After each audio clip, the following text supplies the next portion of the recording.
It started like most of my problems in the neighborhood, with Karen.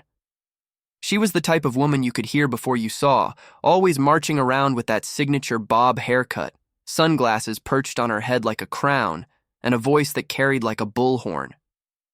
She had been the self-appointed HOA watchdog for years, and every one of us had a horror story about her. Mine just happened to involve my mailbox.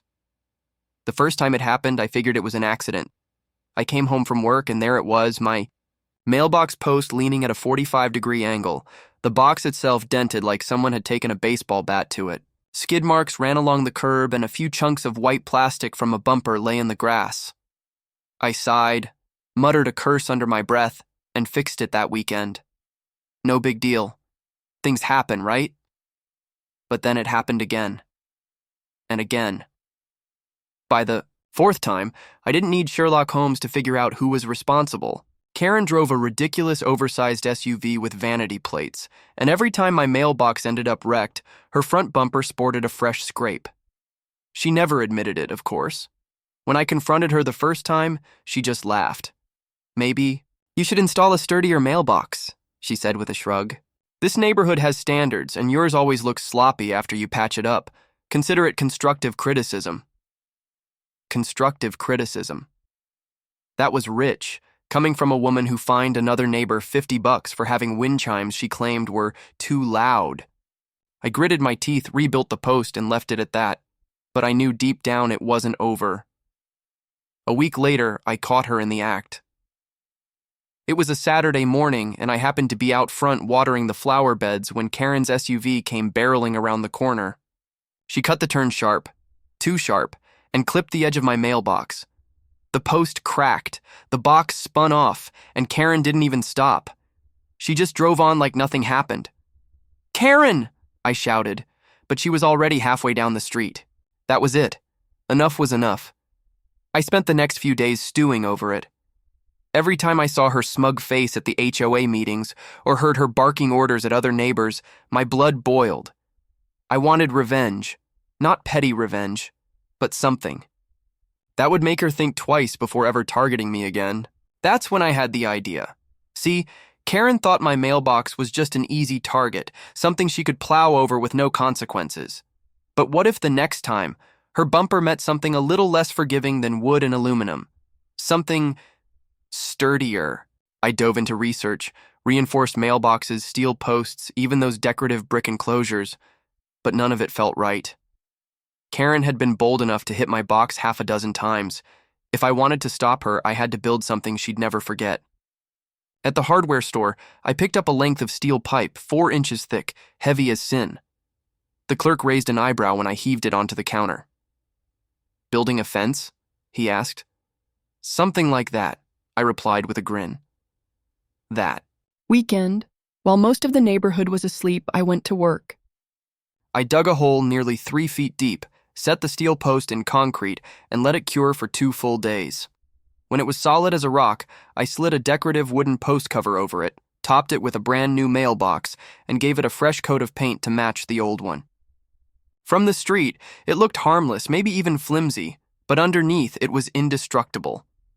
I stepped back, admiring my handiwork. Karen would never see it coming.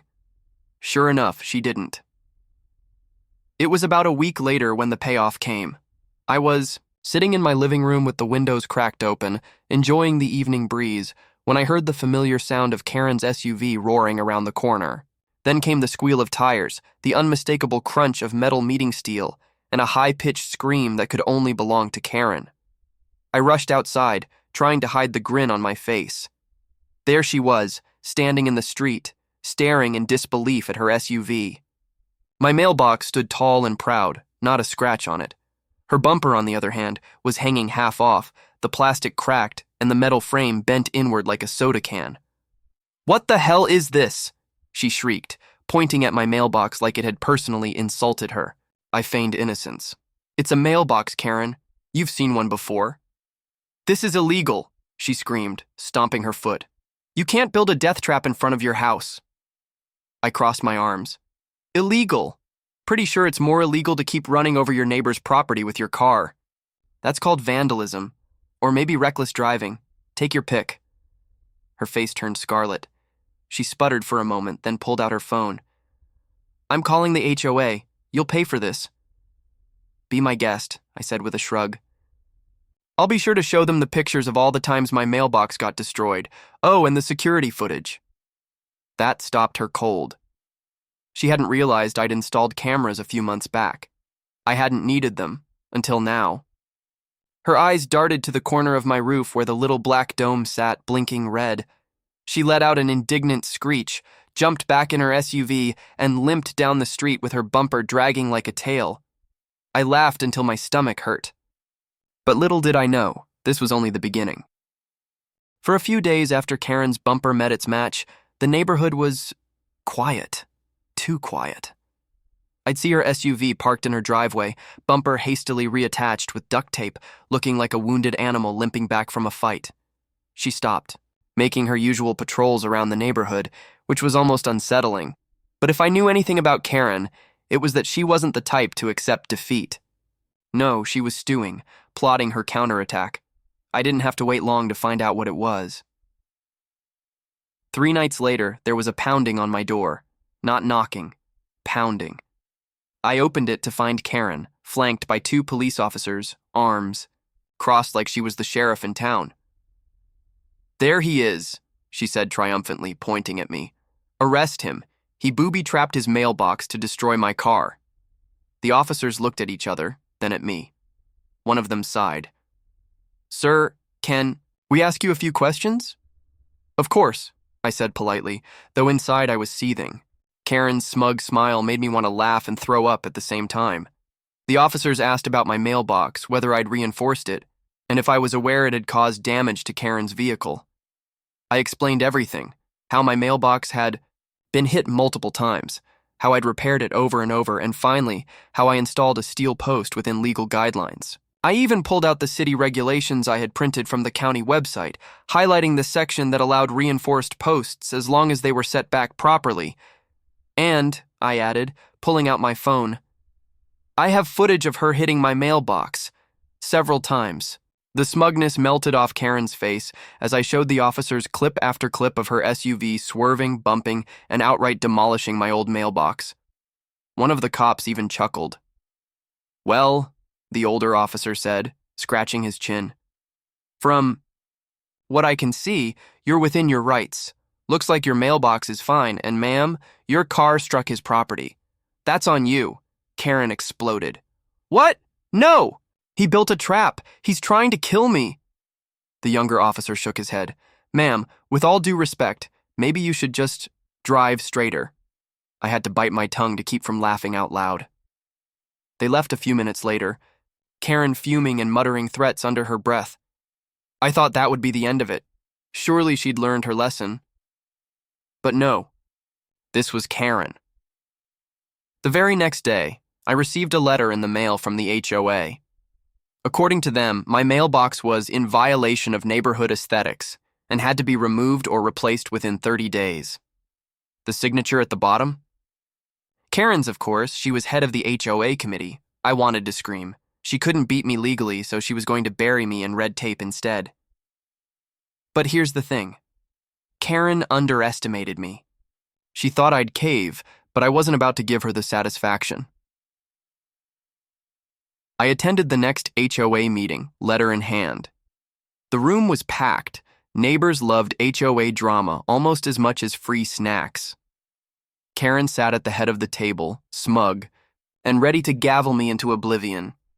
"Mr. Thompson," she said, eyes glinting, "we've received numerous complaints about your mailbox. It doesn't conform to the neighborhood standard." I stood up slowly, making sure everyone could hear me. "Funny, because this mailbox is the exact same design I've always had. The only difference is that it actually stays standing now, and I've got the receipts to prove it." A murmur ran through the crowd. Karen's smile faltered. "Oh, and by the way," I added, holding up my phone, "in case anyone's wondering why my mailbox needed reinforcement, here's some security footage." I played the clips on the projector. One after another, everyone watched Karen's SUV repeatedly destroy my poor old mailbox. By the third clip, people were laughing openly. By the fifth, Karen's face was the color of a tomato. When the video ended, I said, "So if there's a problem with my mailbox, it's only because someone couldn't figure out how to drive." The room erupted. Neighbors who had been quiet about their own Karen horror stories started speaking up. One guy complained about how she fined him for having his trash bins out 10 minutes too long. Another woman said Karen harassed her about planting the wrong kind of flowers. Suddenly, it was like the floodgates had opened. By the time the meeting ended, the vote was unanimous. My mailbox stayed. Karen was officially overruled. That should have been the final nail in the coffin. But Karen, stubborn as ever, tried one. Last stunt. A week later, I came home to find her SUV parked across my driveway, blocking me in. She sat in the driver's seat, arms crossed, glaring like a dragon guarding treasure.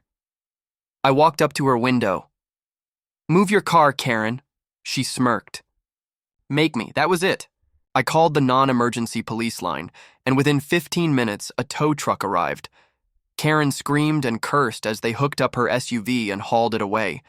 The neighbors, half of whom had gathered with lawn chairs and popcorn, cheered, like it was the 4th of July fireworks. The best part?